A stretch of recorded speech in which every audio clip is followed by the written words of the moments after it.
life and times of Nelson Mandela on his birthday on Tuesday, Parliament announced that it and South African Police Service would immediately provide security for MP Makhosi Khoza, who's facing death threats.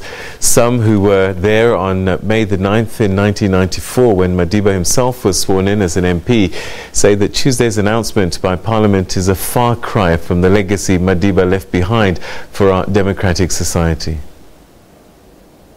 At just over 2.2 meters, this bust of former President Nelson Mandela is the only permanent fixture of him in Parliament.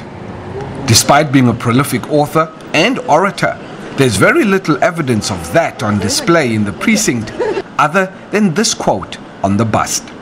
Madiba was also extremely photogenic, yet there's not a single photo of him that adorns the corridors of either the National Assembly or the National Council of Provinces.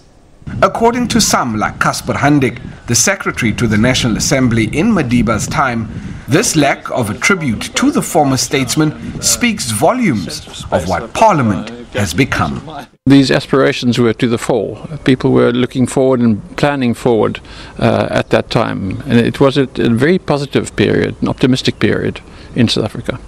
Handik adds that even though views and opinions in that first Parliament were as divergent as night and day, Madiba respected each one, particularly the person who held it. A case in point is the Flame of Remembrance, which he revamped to include the memory of all South Africans who fell in battles for the country's democracy.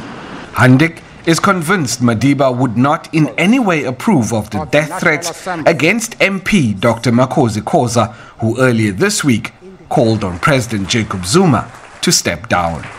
He was very happy for there to be active opposition to himself as well. He thought it was all about dialogue, about talking to each other.